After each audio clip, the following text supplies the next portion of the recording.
Assalamualaikum warahmatullahi wabarakatuh. Selamat pagi, selamat berjumpa kembali dengan saya, Muhammad Kurnia, pada perkuliahan daring pada kesempatan kali ini. Pagi ini saya melanjutkan perkuliahan kita sebelumnya, yang akan membicarakan tentang kajian pragmatik. Sahabat-sahabat mahasiswa, saya lanjutkan dalam blog ini, mudah-mudahan bisa mengantarkan pembelajaran kita untuk lebih bermakna. Sahabat-sahabat mahasiswa, kajian pragmatik yang akan dibicarakan pada kajian pragmatik yaitu tindak tutur, deiksis, praanggapan, implikatur, kerjasama dalam pertuturan. Untuk tindak tutur, kemarin sudah kita perlokusi. Namun tidak ada salahnya pada video kali ini saya sampaikan untuk mereview kembali, mengulang kembali materi sebelumnya. Tindak tutur. Teori tindak tutur dikemukakan oleh dua orang ahli filsafat bahasa yang bernama John Austin dan John Searle. Menurut teori tersebut, setiap kali pembicara mengucapkan suatu kalimat, ia sedang berupaya mengerjakan sesuatu dengan kata-kata dalam kalimat itu. Menurut istilah Austin, by saying something, we do something. Tindak tutur adalah tuturan dari seseorang yang bersifat psikologis.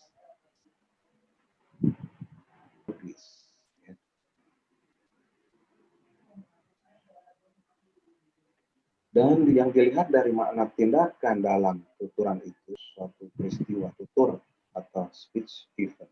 Lalu tindak tutur dan peristiwa tutur ini menjadi dua gejala yang terdapat pada satu proses, yakni proses komunikasi.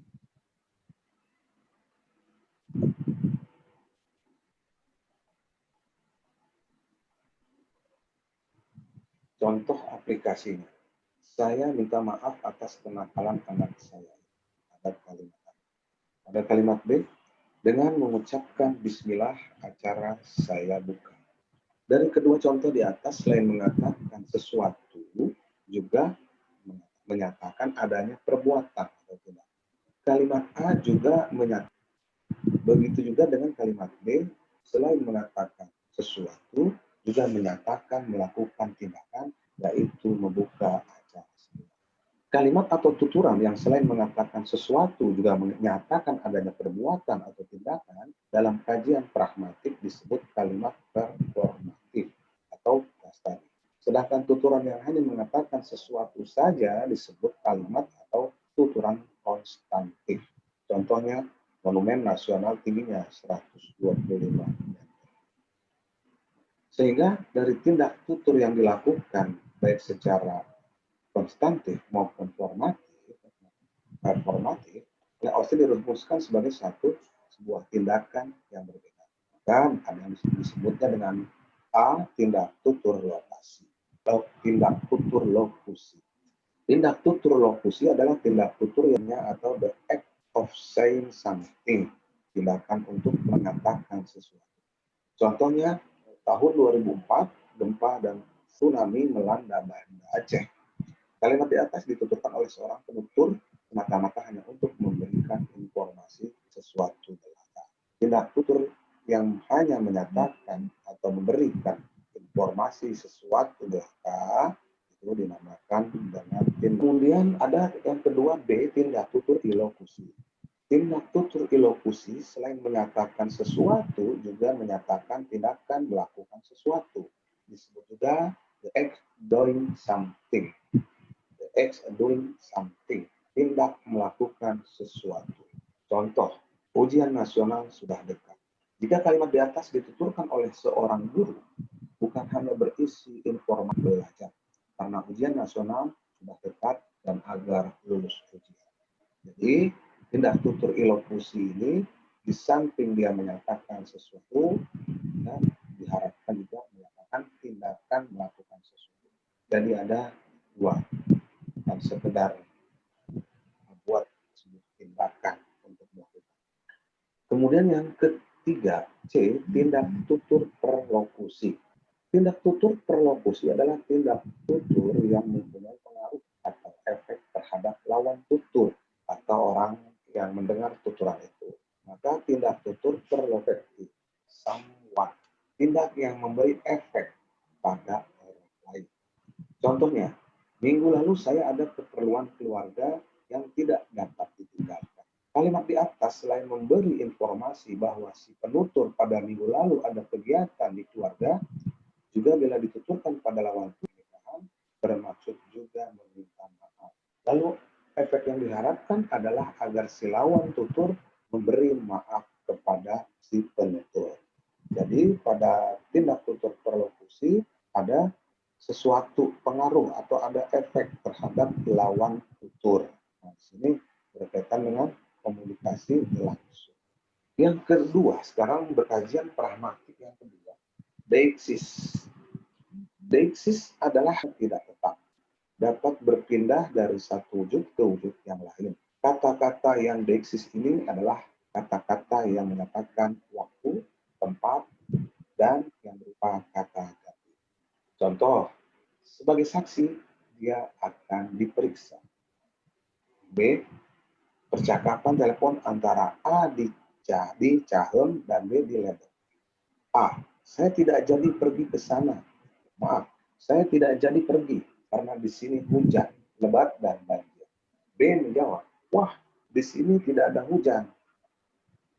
Kemudian yang C, percakapan C dan D di kampus. Kata si C, saya tidak bisa ujian karena belum bayar SPP.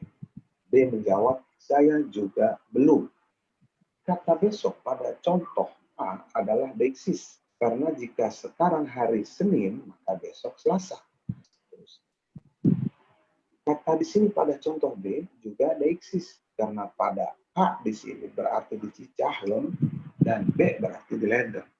Kata saya pada contoh C juga deixis, karena kata saya pada C mengacu pada C dan B.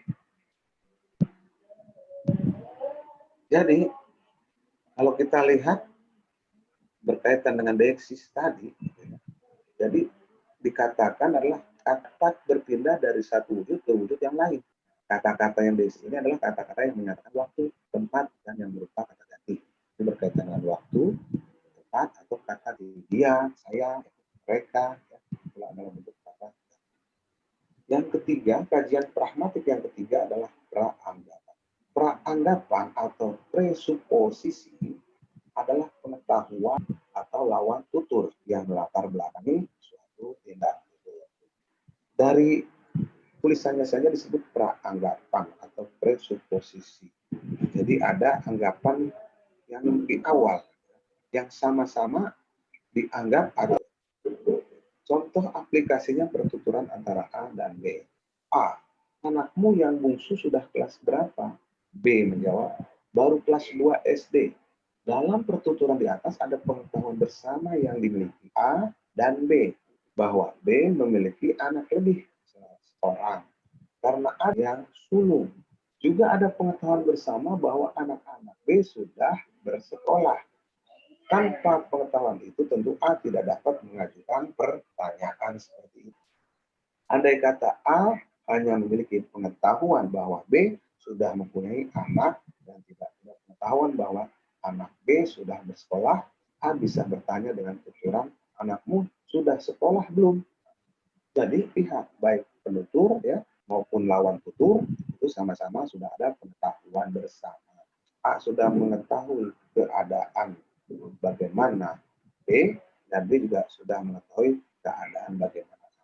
Untuk video kali ini, nanti silakan Anda mencari contohnya, silakan Anda bisa membuka Google, membuka internetnya, atau membaca buku yang lain, berikan contoh untuk yang fiksis dan peranggapan.